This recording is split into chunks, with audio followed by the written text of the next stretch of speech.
Quality Radio. Hello there and welcome to this brand new edition of 5 Round MMA. My name is Alex Ramirez, alongside me my co-host Guillermo Cita and Albert Cita. Before we get started, I want to take care of a little legal business here. I want to thank our fine line of sponsors with Rocking Green eco-friendly cleaning products, 5 Rounds clothing line, and of course the RMA Foundation, Redemption Martial Arts, Rise Up Against Bullying. Now with that out of the way, gentlemen, how are you doing? May the Force be with you. It was Force Friday, so I just wanted to give a little Star Wars. Force Friday. I thought it was like May the 4th be with you. Or not when Mickey says he has some new merchandise out. Then it's Force Friday. Okay. Different stores had exclusive Star Wars stuff. If you watch the podcast on the video, you can see that I got the latest Star Wars case. That's what I picked up at Target. Okay. There's other cooler stuff, but I wasn't trying to unload my whole wallet. You know what I'm saying? Okay. Speaking of Force, you think Demetrious Johnson is strong in the Force? We just heard an interview with Ariel Helwani. I think he just turned into a Sith Lord. Yeah. Oh, really? I think he went the to dark side is coming in. He's embracing the dark side, and I think it's no longer Mighty Mouse, but it's Darth Demetrius. So basically now today's show is going to be all a recap of UFC 191, which is now in the books. So now let's start with round number 1.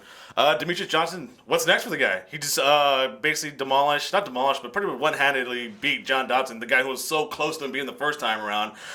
Took care of him pretty easily. So Guillermo Cita, what is next for Mighty Mouse? We have a little advantage. We did a little research before the podcast. So rumor is, of course, everybody wants to see TJ Dillashaw against Mighty Mouse. Champion versus champion? I don't think it's going to happen, especially after hearing Mighty Mouse speak. I think it is going to be between Formiga and Cejudo. Is that how you pronounce it? I think they line up perfectly. Supposedly this big, like Cejudo is a Olympic gold medalist or something like that. So I think there's real hype. That's the word I was looking for. Hype. There's hype behind this guy that if he gets past Formiga, it'll set up a good matchup for Demetrious Johnson, a new face in the flyweight division. And then don't forget, he's still fairly new in the division, but Henry Cejudo is still there. I think if worse comes to worse, as far as they can't find a matchup for him, I think Henry gets the automatic title shot. I mean, you got someone that I think the fans can get behind on, and I think he's at a point in his career that maybe he's not too young to go for the title. So basically, before UFC 191 took place, there people were asking kind of Mighty Mouse what his goals were, and he says one of them was to break Anderson Silva's title defense record, right? Yeah. So he's at what, 5? I think he's at 7 actually. And what's the record? 9? I want to say it's 9 or 10. So basically, you think 2 more title defenses, maybe 3, breaks the record, and then maybe moves up Guillermo? Is that kind of illogical? Is that fair? Should we allow Mighty Mouse to do that, or should we say no, move up now, face TJ Dillashaw, face Uriah Faber, face Henry Brow, or let the man break his record? No, you know what? I just listening to Demetrious Johnson's recent interview. He said, "Screw the fans. He's gonna do what he wants." I say, I love it. He's gonna stay at the flyweight division. I think because he wants to get paid, and that's the main thing from hearing his interview. He wants to get paid. So if he does the super fight, he wants money. Yeah, and that's the only reason why he would do a super fight or move up. Why, if he's such a wrecking force at the flyweight division, why would you change it up? I mean, we talk about it, people not finding homes in Diego Sanchez, and we have someone that has a home and he dominates his home. Why not keep it? Yeah. And then on top of that, well, first of all, the record's 10. Anderson Silva has 10. Holds the record, so he's at 7. He's 3 away. But the problem, I think the real issue here is TJ Dillashaw is quickly running out of opponents. And so is Demetrious Johnson. He's out of the opponent's rate, right? So, to be honest, I mean, they have to collide sooner than later. Because I think both of their divisions are going to kind of fleet out if you don't do this super fight. I think it'll kind of revamp and get everybody pumped up about these 2 divisions. It's crazy because, I had picked John Dodson to win the fight, even though I thought Mighty Mouse would win. It's just because John Dodson winning would actually create new buzz in the flyweight. New blood rising. Yeah, new matchups. But, I think it's a very disadvantage for Demetrious Mighty Mouse. I mean, when Anderson Silva was, going on this long stretch, everybody was talking about Anderson Silva left, sponsorships left and right, and now it's Mighty Mouse. Now they're kind of giving him back criticism for trying to stay or dominate in the flyweight division. Yeah. So basically, but the thing with Anderson Silva and Mighty Mouse is Anderson Silva's knocking guys out. So you turn into an Anderson Silva fight, because he might do some pretty cool spinning back kicks or front kick to the face. I'll beat the belt for it, but people aren't really getting that with Mighty Mouse, right? But I think that goes down to, because again, that was another frustration Mighty Mouse show, was the fact that he thinks the general public isn't as informed as far as MMA, and that's why they see his belts boring and maybe not as exciting. I mean, to see someone get knocked out, it's most of, I mean, people be like, dang, that's something incredible that just happened. Yeah. And then when they see someone do like a good performance, maybe it's not as appealing. Yeah. And then I don't know if you saw some of the fight in general. Demetrius, Mighty Mouse did a lot of crazy moves too. Yeah. He did he was clenched and he did a spinning reverse elbow. Yeah. So I mean, like John Jones. Yeah, I mean the moves are there. It's just that you're talking about a different weight class. You're not talking about 170, 185, 200 where knockouts are gonna happen because you have heavier hands. These guys are lighter, so they're not gonna have as much power. Yeah, or maybe we're just saying maybe Mighty Mouse is just so that good, but maybe the rest of the division is just really good too. But he's just so above them, right? So maybe it's hard to knock out John Dodson. It's hard to knock out these guys, right? Or maybe he's the only MMA fighter that listens to his coaches. Very true. Don't go for the knockout. Round number 2. Now, there was other fights other than the Mighty Mouse and John Dodson main event in UFC 91. So I think this time it's only fair to recap at least the main card at least. The event was kicked off on pay-per-view with a women's strawweight bout between Paige VanZant and Alex Chambers. Paige VanZant's super popular, social media, people love her. She's a feisty fighter, on the way there. But I ask you guys now, is she a contender in the division right now, or just maybe a pretender right now? Right now, at this very moment this week, the week after. I'll say she's a contender. I mean, she got a finish. She looked spectacular. I think she could have. Obviously, I think everyone always says they could look a little bit better, but she got the finish. What more do you want? And it was an impressive finish. I agree. She's definitely a contender. You look, she got the finish. Everybody criticizes. No one can have the perfect fight. You talk about Mighty Mouse, and everybody was still booing, and he supposedly had the perfect match. So I think she's a contender. The thing that everybody says is she's young and experienced, and I think she's getting that under her belt. Yeah. Joanna. Champion Joanna Jedrzejczyk is a tough matchup to begin with. So I think right now she's doing the right thing. So I think it is setting up that potential, maybe one fight away. To be honest, she's winning, right? That's what she do. She's winning. Yeah, she's winning. That's all she can do is win. And that's all she can do, and that's how you shut up critics anyway. And technically, I think I don't want to butcher her name, but Joanna J. Yeah, Joanna J. She does have potentially a couple more opponents before you kind of have to throw somebody else in there. So I think for now she's good where she's at, and I think she's 2 fights away from a title shot. I don't think instantly, whatever, but just because of her, you want to build her up a little bit more before you actually get that big payday. So it should be a long-term project for the UFC, right? Don't throw her in there. Not too long, but long term. But summer 2016. Sorry. Yeah, but we talked about the build-up last week about Conor McGregor protecting Khabib and stuff like that. Yeah. I think this is actually the one person you do protect. She is 21 years old, I want to say. Somewhere around there. 21. She's really, really young. She has very little amount of fights. You do want to protect her as much as possible. Build up that star before. She's not calling out people like Conor McGregor and Khabib. So. All right, so let's move on to the one of the featured light heavyweight bout between Anthony Rumble Johnson and Jimmy Manuwa, right? Well, I forget the pitcher's name. Manuwa. Rumble does what he does best, knocking guys out. But after losing the new light heavyweight championship bout to Darren Cormier, is Rumble Johnson a gatekeeper or still a contender? No, I think he's a contender. I think what we need to see for him to get that title shot again is he has to face a wrestler. No ifs, ands, or buts. His next opponent has to be a wrestler. Has to be Ryan Bader. No. And it could be Ryan Bader. Because the truth of the matter is, the critics are always going to tell him that Rumble Johnson is a turtle on his back, and that's where all his losses come from. These critics, man. Who are these critics? And I'm just saying, he has to face a wrestler if he wants to be back in that title contention. I'm not going to lie. Anthony Rumble Johnson looked like twice as big as Jim Manuwa. I think he's not a gatekeeper. He is a destruction at light heavyweight division or in the light heavyweight division.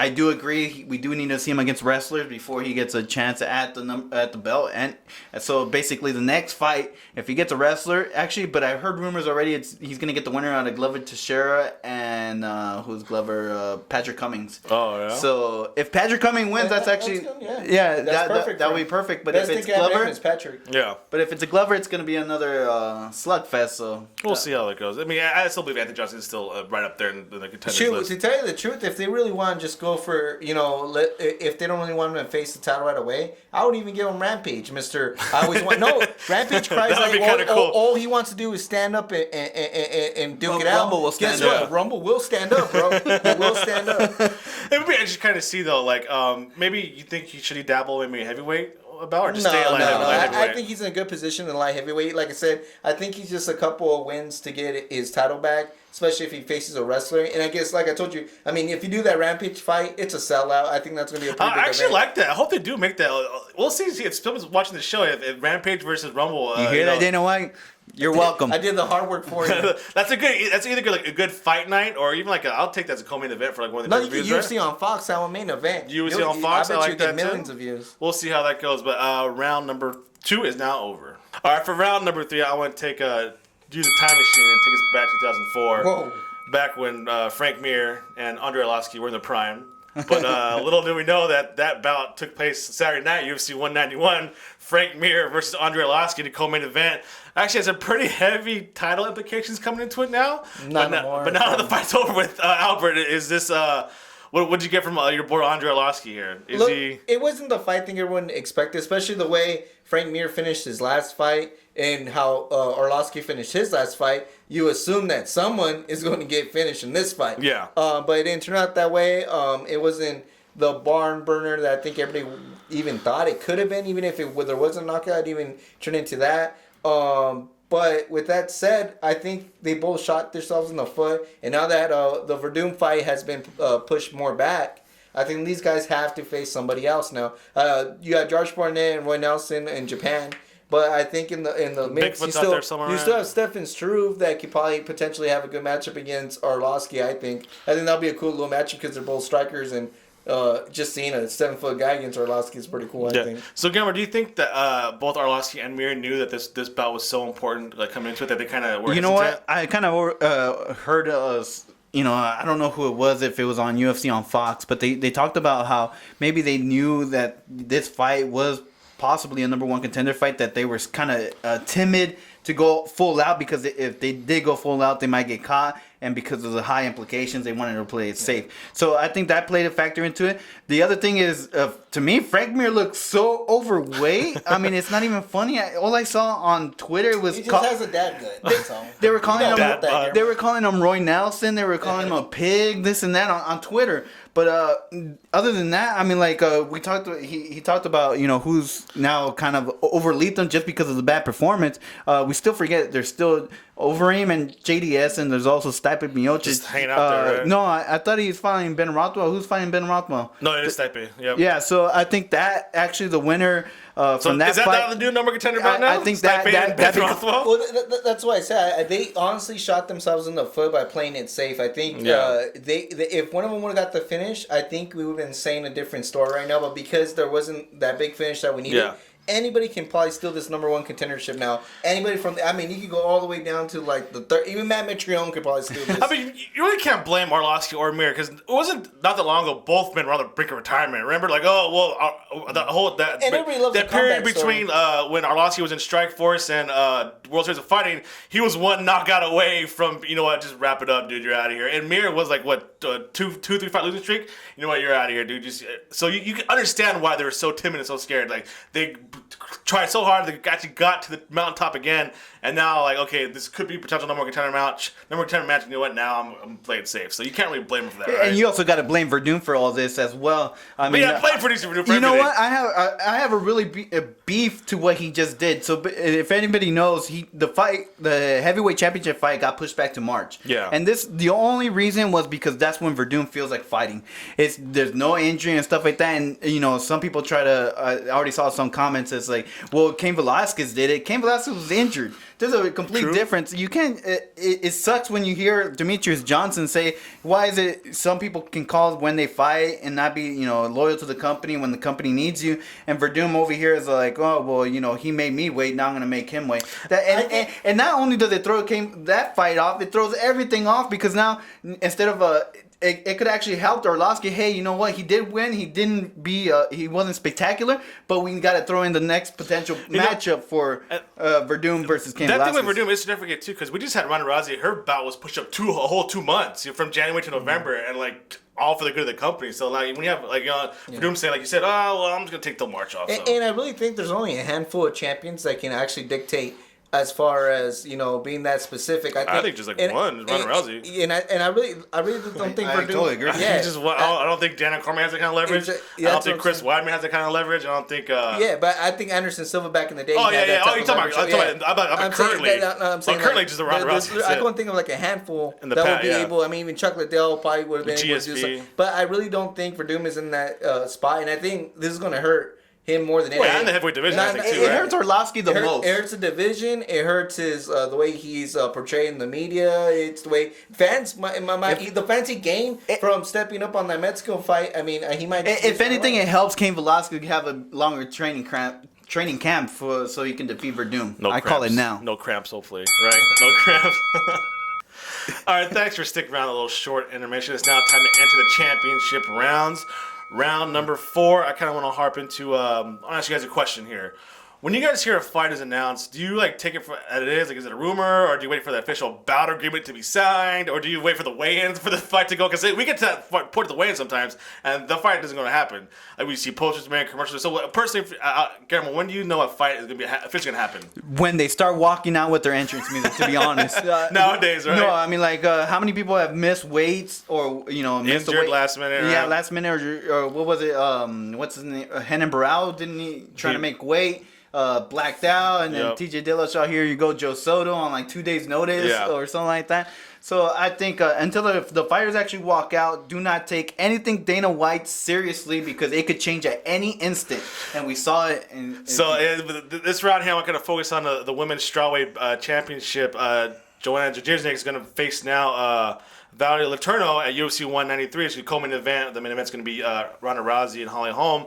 But it was originally speculated or kind of known that Claudia Gadelha was going to be the number 1 contender. And facing even Dana White put a tweet out saying, they're going to rematch. It's going to be fun. But apparently Gadelha has a hand injury. And so we're gonna take her out and put Valerie in, but of course Claudia's saying no, I'm fine, but Dana White's saying no, you're hurt. We're gonna put Valerie in now, so she's kind of mad. People are saying that she got snubbed. Albert, did she get snubbed here? 100% she gets snubbed, and it's kind of weird. Nothing against Valerie, because I actually like her as a fighter, but previous she wasn't even ranked, and all of a sudden now she's in the top 10. She's number 10 in the rankings, which I find kind of odd. It was odd all around. I think who they picked as their opponent, 1, and 2, that I mean, I understand if they would have said, you know what, the match is still kind of too fresh. We're trying to expand the division. That would make more sense to me to just straight up say that, okay, she just fought her. Maybe it's still too early to do that rematch now. Yeah. That would make more sense instead of just straight up picking some random person number 10. I mean, you clearly have other contenders ahead of her. So is this not Miesha Tate and Holly Holm all over again? Yeah, Dana White said, Miesha Tate, number 1 contender. It's gonna happen. And then all of a sudden, there it is. We get a tweet out on the timeline. Hey, just announce. It's not Miesha Tate after all. So Guillermo, what should Dana White and the UFC just not say anything at all? You think Joseph's don't say anything until I'm the official matchmaker here? I think so a little bit. The other thing is, it's funny how the Dana White and the UFC uses injuries, and he's not injured. Jose Aldo, same thing. Yeah. And I want to see doctor's note for work. Doctor's note. If you have a personal injury or work-related injury, you get a doctor's note before you're cleared to work. I want to see these doctor's notes because it's funny because I was listening to Demetrious Johnson before we started the show. He said he came into the fight with hurt ribs, and he actually, this is the most injured he came into a fight against John Dodson. And then Gadelha, Dana White is playing doctor and says, no, she's hurt. That's why we're not doing it. And she's saying she's fine. And she's saying she's fine. I mean, I think fighters do it all the time. time going in kind of injured to begin with. I don't think nobody goes 100% healthy. But if there's a doctor's note behind this, then I could be like, you know what, Dana White's right. But to tell you the truth, most of the time we hear this confusion, it comes from Brazilian fighters. Have you noticed that? The whole member, if you look at the Brazilian, like a sound cell, he said supposedly he was injured. Then he's like, no, I'm not injured. Yeah, what his he's ankle's talking hurt, about? Yeah, Jose Aldo the same thing. I'm injured. No, I'm not injured. My ribs broken. All of a sudden. It's mostly these Brazilian fighters. Maybe their manager isn't really communicating right. Maybe it could be something like she's like, yeah, you know what, my hand hurts. And then when Dana White calls the manager, it's like, you know what, he brings it up like, yeah, her hand was hurting the other day. Oh, her hand was hurting? Oh, okay. No, not a problem. All right, don't worry, we'll handle it. And his way of handling, saying like, yeah, we're not gonna give it a title shot. So it could be just a lost in translation kind of thing. Because I have noticed that it's mostly Brazilian fighters that this happens to. I just find it a little suspect. Like we're just freshly off the whole like Misha Tate snub, you know, and then now. There's back-to-back in the women's title. Like, no, we're going to go with this woman. And it's almost the same scenario. Like, Misha Tate has previous losses, Ronda Rousey. Claudia just lost. To Joanna, she has a win after that, but she just recently lost to her, too. So the other thing is, a lot of times, the problem Dana White also has is he speaks on emotion, especially right after a card. Yeah, and maybe it's like not his fault. The reporters are like, Dana White, what's next? What's next? Ariel Helwani. Yeah, exactly. Dana White, tell us what's next. What's going on now? We're like 5 minutes past the fight already, man. Give me some time to breathe. Yeah, let him digest the situation, the landscape of the UFC before making. But it's not really Ariel Helwani's fault. It's Dana White opening his mouth instead of saying, next question like he is. Yeah, there you go. Next question. Next round.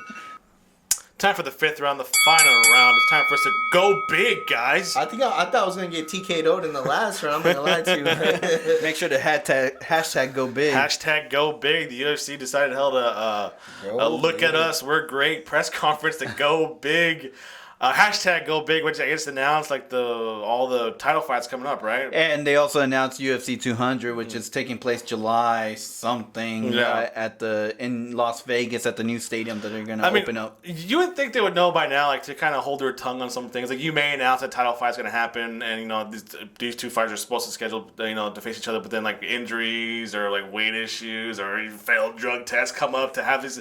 So do you take these press conferences with a grain of salt? Like we have the whole Jose Aldo and like Conor McGregor facing off, so I've seen this before. It's wolf tickets. I know, but come on, what I mean? It was all wolf tickets. I mean, like the press conference to me was a joke. Yeah. I mean, like I didn't see a point to it. Wait, it's like what's the point to it? Like, I know they're gonna fight. What's the point of facing off? And but yeah, the matchups themselves, I take it with a grain of salt. Like we talked about in earlier round. I mean, like until I see the fighters walk down the ramp. Bruce Buffer announces them, right? Until Bruce Buffer says. Keep in mind this big announcement, whatever. It's only 2 months worth of fights. You know that, right? I mean, it's a lot of fights. It's a lot of fights, but we're only covering 2 months. Till January, right? That's No. I think it's all the way until November. Really? Yeah. The whole press conference is just for November. There's a lot going on between now and November. Well, because they stacked the title fights now, right? There's one that's like 3 days of fights and stuff like that. But I mean, that's cool and everything. But we're doing 2 months of planning here. But I mean, if that's what they're gonna do now, I guess that's like cool. they're like, we have a budget on these press conferences. We got to just blow our budget. So here we're gonna order more Tax posters. season's coming around the corner. Yeah, exactly. Well, I mean, it was sold out. I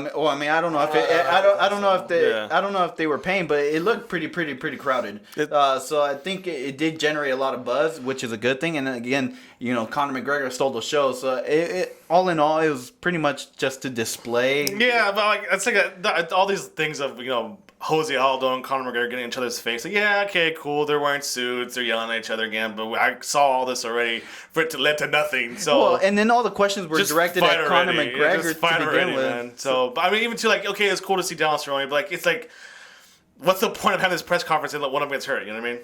That's true. I guess I'm just being a cynic right now. Yeah, I know. I think the main point was to announce UFC 200 to get everybody excited. Press conference.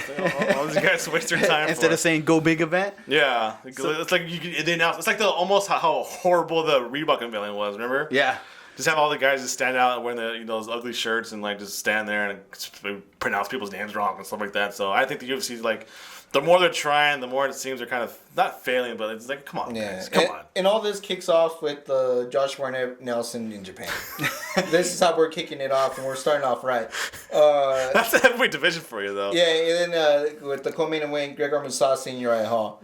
That's how it's going to kick off, and it's going to end with the Henderson versus Alves in Korea. Yeah. So once we get around that time, we should get another press conference, right? So no more hashtag the time is now. Now it's hashtag go big. Yeah. Go big or go So what it sounds like is maybe they're going through little phases of like themes. And Yeah, the marketing UFC phases. You Yeah, can tell, marketing phases. So now it's going big because now they're naming all these big fights coming up. Even though their next pay-per-view is actually pretty stacked in my eyes, the UFC 192. What is it? You got Daniel Cormier versus Alexander Gustafsson for the championship. Yep. Co-main event by Johnny Hendricks versus Tyron Woodley. You got Ryan Bader versus Rashad Evans. And then you got Jessica Eyes back with Julia Pena. And then Joseph Benavidez versus Ali Boukhrakhnatentikh. You know who it is. I like that guy. Yeah, so I guess you're right. It's just like go big press conference. What it really sounded like was World Tour, Conor McGregor World Tour. Yeah, Conor McGregor called out everybody and know that no one can touch him. Yeah. So he can say whatever he wants and generate more buzz because he called out pretty much everyone there. It's just starting to get a little formulaic, I think, now. You know what I mean? I think the only props he gave to was Frankie Edgar, which was funny. He's like, Frankie, if you beat Chad Mendes, you know me. You know it's all about the money. And the funny part is, like, even though Frank Edgar was annoyed the whole time, he said it too. He's like, you know what? When they asked him, like, you say all you care about is the belt, but wouldn't you want to fight Conor? And Frankie's all, look, I'm not dumb either. I'm going to get paid if I fight Conor, so obviously I want that fight. Yeah, so the older Frankie Edgar's getting, the more I like it, because you know what? I don't care anymore. You know what? Just put whoever. Conor McGregor, say what you want. I'm Frankie Edgar. he just wants, honestly, it's either the fighter is hungry for the belt or the fighter is funny for the money. Yeah. And it seems you never get a mixture of both. Yeah. And either one or the other. It's like now Frankie Edgar hit that phase where it's like, give me paid. Give me the money. I already did BJ's pen twice. Or 3 times, actually, right? Yeah. That's it for today's show. I want to thank everybody for listening. We're a little rocky there in the beginning, but I think we kind of found our footsteps, or at least our footing. Hashtag go big. Whatever. I don't know. But until then, hashtag FiveRoundMMA. Make sure to follow us on Twitter and Instagram at FiveRoundMMA. That's FIVE. Like us on Facebook. Subscribe to us on iTunes, YouTube, and Podomatic. Just put in FiveRoundMMA in all those respective search engines. And please visit FiveRoundMMA.com. Again, a big thank you to all of our sponsors, starting with Rocking Green eco-friendly cleaner products. Follow them on Twitter at Rocking Green Soap. 5 Rounds Clothing Line. Follow them on Twitter at 5 Rounds Wear. That's the number 5 Rounds Wear. And of course, the RMA Foundation, Redemption Martial Arts, Rise Up Against Bullying. Follow them on Twitter at Redemption_MA. Albert C, what do you got? I just want to say to all your fans out there, educate yourself so you can enjoy a Mighty Mouse fight. Chess. It's not checker, it's chess. Oh yeah, the cream of the crop. You are now listening to FRMMA Radio.